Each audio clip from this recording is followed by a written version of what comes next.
मैं हुसैन सुल्तान रणभूमि न्यूज़ में आपका स्वागत करता हूं। थाने क्राइम ब्रांच जोन 1 ने एक बड़ी कार्रवाई करते हुए यूपी से भारी मात्रा में एमडी बनाने वाली फैक्ट्री पर छापा मारा और तकरीबन 6 लोगों को गिरफ्तार किया। और एमडी बनाने के लिए जो सामग्री इस्तेमाल की जाती, केमिकल समेत अन्य सामग्री को भी जब्त किया। तकरीबन 20 करोड़ से ज़्यादा की एमडी यहाँ पे जब्त की गई है। इस तरीके की जानकारी एक पत्रकार परिषद द्वारा थाने उपायुक्त शिवराज पाटिल ने दी। शिवराज पाटिल ने इस पत्रकार परिषद में बताया कि जनवरी के महीने में भी थाने क्राइम ब्रांच ने यूपी के आजमगढ़ ज़िले से एमडी बनाने वाली फैक्ट्री को ध्वस्त किया था और कई लोगों को गिरफ्तार किया। उसी की चलते इस कार्रवाई की जो अलग अलग छानबीन की गई, वही थाने क्राइम ब्रांच के अधिकारी और कर्मचारियों ने यूपी के में 15 दिन भेस बदल कर वहाँ पे मालूमात की और उस मालूमात के बिना पर उन्होंने इस फैक्ट्री को ध्वस्त किया है।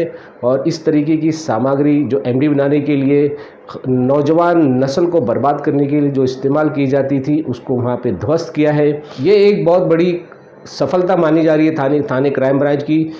इस 2 से 3 महीनों के दरमियान भारी मात्रा में एमडी बनाने वाली फैक्ट्री को ध्वस्त किया है, कई आरोपियों को गिरफ्तार किया। फिलहाल इसकी और कई जांच भी जारी है और ये इस कहाँ सप्लाई होता है, किसके पास जाता है, इस तरीके की पूरी मालूमात अभी थाने क्राइम ब्रांच हासिल कर रही है। क्या कुछ कहा इस पत्रकार परिषद में थाने उपायुक्त शिवराज पाटिल, आइए देखते हैं हमारी इस खबर में। जैसे कि आप जानते हैं, जनवरी 2024 में एक हमने फैक्ट्री यूपी में बस्ट की थी और उसमें लगभग 27 करोड़ का माल उसमें बरामद किया गया था। उसमें सीनियर पीआई दिलीप पाटिल और उनकी पीआई पोल मैडम, उनका मेजर कंट्रीब्यूशन था। तो उसमें हमने लगभग उसका ही आगे इन्वेस्टिगेशन चल रहा था। इसके दौरान हमें ऐसी इन्फॉर्मेशन थी कि इसमें और कुछ लोग इन्वॉल्व है और कुछ फैक्ट्रियाँ इसमें अभी भी सेटअप उनका उत्तर प्रदेश में है, तो और उसका कनेक्शन महाराष्ट्र से है, सेल करने के लिए यहाँ पे आते हैं। तो उसके हिसाब से ये पे पोल मैडम वहाँ पे फिर इन्वेस्टिगेशन के लिए वहाँ पे लगभग 2 हफ्ते वहाँ पे रही।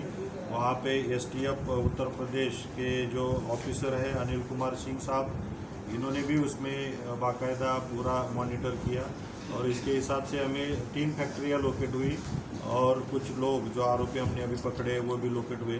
तो उसके हिसाब से हमने फिर एक रेकी होने के बाद पूरा कार्रवाई एक दिन हमने करने का सोचा और उसके हिसाब से पूरी 4 टीम हमारे महाराष्ट्र से वहाँ पे गई और एसटीएफ की लगभग 7 टीम वहाँ पे साथ में थी।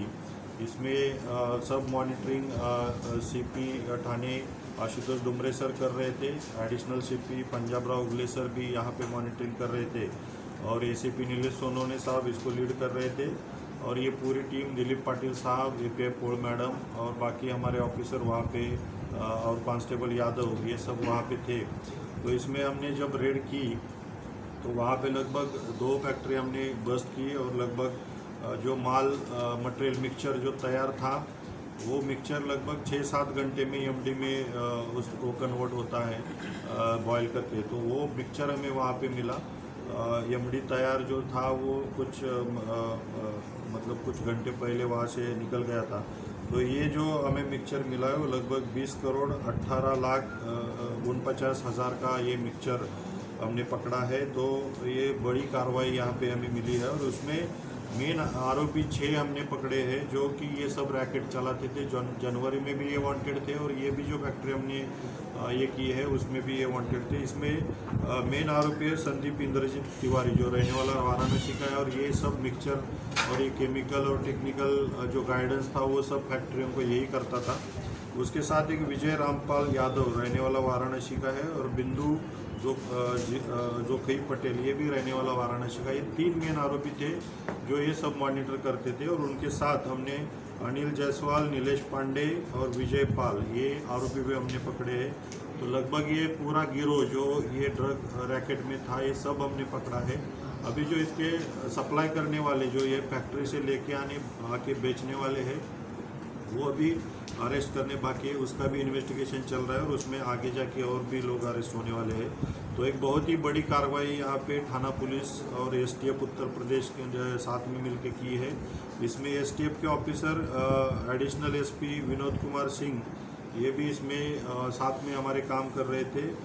पुलिस निरीक्षक अनिल कुमार सिंह, पुलिस निरीक्षक अरविंद यादव, पुलिस निरीक्षक अमित श्रीवास्तव और यहाँ से पीआई दिलीप पाटिल साहब और यूपीआई पोल मैडम, ये सब इसको लीड कर रहे थे और ये बहुत ही अच्छा कार्रवाई यहाँ पे थाना पुलिस आयुक्तालय ने की है। निश्चित रूप से जो हमने जैसे समझो इन्फॉर्मेशन फैक्ट्री की निकालनी है, तो पहले तो जनवरी में ये कार्रवाई होने के बाद सब आरोपी थोड़ा अलर्ट हो गए थे और उसके बाद में लिटरली ये आरोपी पोल मैडम और यूनिट उनका क्या मूवमेंट है इसके ऊपर वॉच रख रहे थे।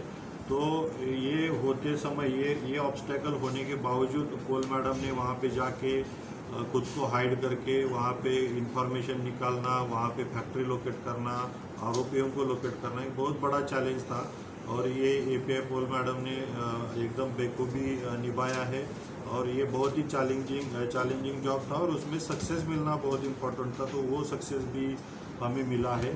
तो इसमें बहुत ही बड़ी कार्रवाई यहाँ पे हुई है और ये जो हमारे यूनिट 1 के दिलीप पाटिल साहब है, एपीआई पोल मैडम है, पीएसआई भिलारे है, एएसआई महापुरे, पुलिस हवलदार मोटे, पुलिस हवलदार निकुम, पुलिस हवलदार फरास, ये सब और पुलिस सिपाही विजय यादव जिसने वहाँ पे जाके पूरा वॉच किया और हमारे जो पीएसआई कोल्हापुरे साहब, PSI PC Bhosle, PC Mahesh Kamble, ये टेक्निकल गाइडेंस और टेक्निकल बैकअप जो टीम को दे रहे थे, ये सब यहाँ पे उधर भी कुछ लोग शामिल थे। तो ये सब टीम ने बहुत ही बढ़िया काम करके बहुत बड़ा रैकेट हमने यहाँ पे बस किया। निश्चित रूप से हम देखेंगे तो अभी जो अम्लीय पदार्थ का सेवन है या बेचने का जो ये है, ये सब बढ़ गया है। तो ये युवा पीढ़ी इसमें बहुत ज़्यादा टारगेट रहती है। तो युवा पीढ़ी को मेरा एक ही बोलना है कि ये जो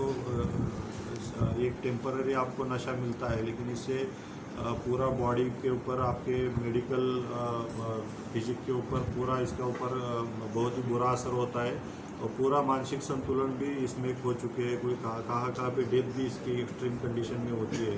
तो युवाओं ने सतर्क होना ज़रूरी है और ये अवॉइड करना चाहिए। ये जो टेम्पररी जो कुछ नशा करके आपको ये मिलता है, सुकून मिलता है, वो टेम्पररी रहता है, परमानेंट नहीं है। तो इसमें पेरेंट ने भी हमारे बच्चे कहाँ पे जाते हैं, क्या करते हैं, इसके ऊपर वॉच रखना चाहिए।